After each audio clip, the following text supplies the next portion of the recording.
तो प्रभात मैं जगेंद्र राणा। व्योम की ओम ध्वनि,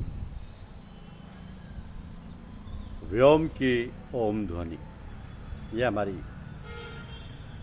आज की आध्यात्मिक चर्चा का विषय। वस्तुतः ओम कोई शब्द, अक्षर या मंत्र नहीं है, बल्कि यह एक ध्वनि है, ब्रह्मांडीय ध्वनि, कॉस्मिक साउंड, जिसे योगियों और साधकों ने ध्यान से अपने अंदर सुना है। यही वो नाद है जिसे मध्यकाल के संतों ने, रैदास, कबीर ने अनहद नाद कहा है, अर्थात वह नाद जो बिना किसी आघात के स्वयंभू है। यह वो मंत्र है जो जपा नहीं जाता, बल्कि अपने अंतर में सुना जाता है। ऐसे संतों ने अजपा जाप कहा है।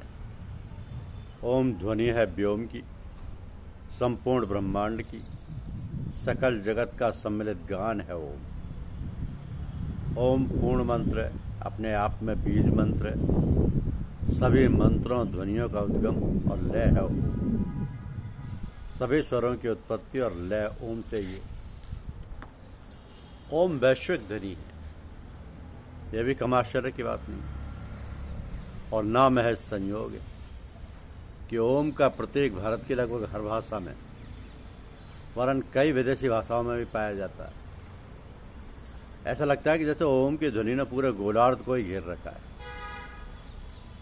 ओम ये है जिसे अरबी लोग आमीन कहते हैं, ओमेन कहते हैं, फारसी में आमेन कहते हैं, ग्रीक लोग ओमेन अथवा आमनी कहते हैं।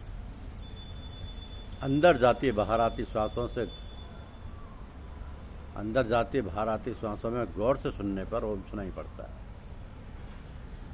यह सृष्टि के अणु, परमाणु, ग्रह, उपग्रहों, पिंडों की गति की गूंज है। यह काया के अंदर कोशिकाओं में क्षण प्रतिक्षण घटित हो रहे सृजन विसर्जन का नाद है। यह केंद्र के चारों ओर परिक्रमा करते कणों का नृत्य संगीत है, जो गहन प्रशांति में साधक और साधु, योगी और रहस्यदर्शी अपने अंदर सुनते हैं, अपने अंदर से बाहर सुनते हैं। इस ध्वनि के दुनिया की किसी भी भाषा के उपलब्ध वर्णाक्षरों में उच्चारण नहीं हो सकता, न इसे किसी एक अक्षर से अभिव्यक्त किया जा सकता है। लेकिन फिर भी अभिव्यक्ति करने के प्रयासों में ओम के सैकड़ों प्रकार के प्रतीकांकन मिलते हैं।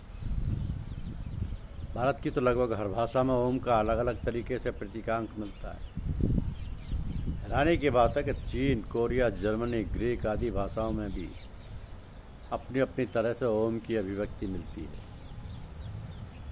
ध्यान देने लायक एक समानता लगभग सभी प्रकार के प्रतीकांकनों में मिलती है कि ओम में कई अक्षरों को संयुक्त करके अभिव्यक्त करने का प्रयास किया है। जैसे संस्कृत में आ, उ, म और अनुस्वार बिंदी की अलग अलग संप्रदायों ने अपनी मान्यताओं के मुताबिक अनेक लौकिक, अलौकिक, धार्मिक व आध्यात्मिक व्याख्याएं की। अधिकांशतः ओम की अलौकिकता प्रदान करने का प्रयास किया गया है, लेकिन एक प्राचीन प्राकृत ग्रंथ आ, उ, मा को बहुत ही जमीनी लौकिक अर्थों में परिभाषित करने का प्रयास करता है। ओम का प्राचीनतम प्रतीकांक भी पाली व प्राकृत भाषा में मिलता है। यह प्राकृत ग्रंथ कहता है कि ओ एकाक्षर पंच मरे मिष्ठा नामादि पम तत्कमिति तक कथिमति चेत अरिहंता शरीरा आचर्य ये वज्जा मुनिया। अर्थात एकाक्षरा ओम परमेशों के परमाक्षरों से बना है। वे परमेश हैं, अरिहंत आ, ऐशरीरी आ, आचार्य आ, उपाध्याय उ, मुनि मा। इस प्रकार आ उ म, यह शरीर व मुनि शब्द सिद्धों व संतों के अर्थों में प्रयोग किया गया है। प्रसिद्ध बौद्ध मंत्र ओम मणि पद में हूँ में ओम का बुद्धत्व का पर्याय माना गया है। ओम मणि पद में है, अर्थात बुद्धत्व की मणि कमल में है। बौद्ध इस मंत्र का जाप करते हैं और इसके अर्थ पर ध्यान करते हैं। अपने हृदय कमल पर दैदीप्यमान मणि का ध्यान। ओम पर किसी धर्मीय संप्रदाय विशेष का एकाधिकार नहीं है, बल्कि ये एक वैश्विक ध्वनि है, मानव मात्र की निज की ध्वनि यानी स्व का संगीत है, जो अपने अंदर सुना जाता है। हम लोग बहुत कुछ सुनते हैं, बहुत पढ़ते हैं, तो उससे क्या मतलब? हमारे लिए वही चीज़ लाभदायक, वही सार्थक है जो हमने अपने जीवन में उतारी। तो हम जैसे विचार करेंगे वैसी हमारी रहनी सहनी, वैसा ही हमारा चाल चलन, वैसा ही हमारा व्यवहार बन जाएगा। हर वक्त भगवान की याद करें, अपने इष्ट जो भी हैं उन इष्ट भगवान को हर वक्त याद करें। तो बातें तो बहुत सी रोज़ आप खूब सुनते हैं, अच्छे व्याख्यान, अच्छी अच्छी बातें पढ़ते भी हैं, सुनते भी हैं, और हमारे लिए लाभदायक वही है जिसे अपने जीवन में उतार सकें। तो अपने जीवन में यही उतारें कि हम हर वक्त चलते फिरते, खाते पीते भगवान की याद करें। यदि हम हर समय भगवान की याद करेंगे तो हमारे अंदर भगवान के गुण आ जाएंगे। एक बार लाला जी महाराज से लोगों ने कहा कि हम लोगों की ऐसी ड्रेस होनी चाहिए कि जो देख ले पहचान जाए कि ये सत्संगी है। उन्होंने कहा कि ड्रेस की ज़रूरत नहीं, हमारा रहन सहन, व्यवहार, बर्ताव ऐसा हो कि इसी से लोग जान लें कि ये सत्संग समाज के हैं।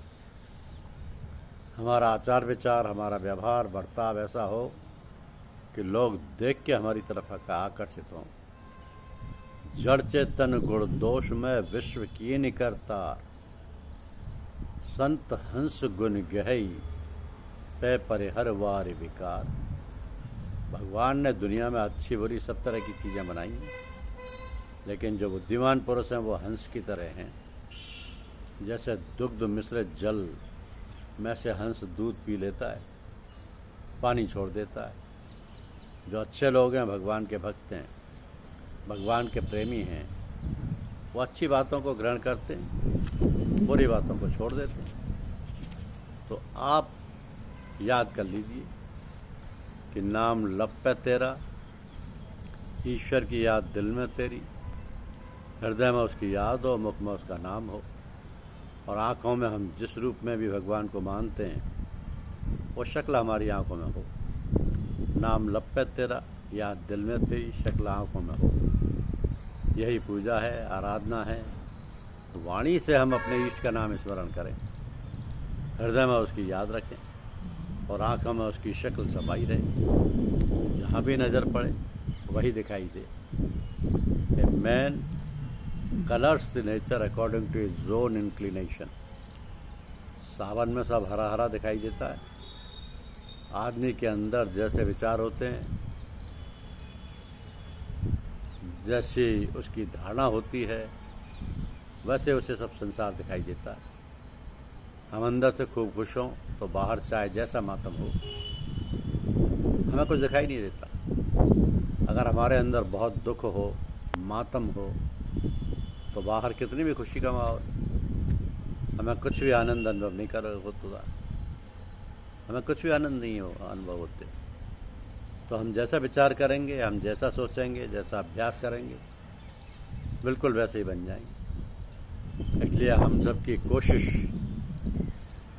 होनी चाहिए, और हमको कोशिश करनी चाहिए कि हम हर वक्त भगवान की याद करते रहें। जो भी हमारा इष्ट है उसकी शक्ल को हम देखते रहें, उसके नाम का स्मरण करते रहें, हृदय में उसकी याद करते रहें। तभी बेड़ा पार है, तभी ये ध्वनि या मंत्र काम आते हैं।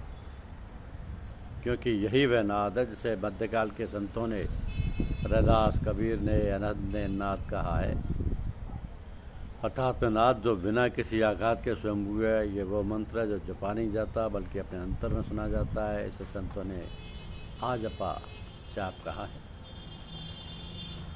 तो ओम ध्वनि है व्योम की, संपूर्ण ब्रह्मांड की, सकल जगत की सम्मिलित गान है ओम। ओम पूर्ण मंत्र है, अपने आप में बीज मंत्र है। सभी मंत्रों, ध्वनियों का उद्गम और लय है ओम। सभी स्वरों की उत्पत्ति और लय ओम से ही। ओम वैश्विक ध्वनि है। धन्यवाद।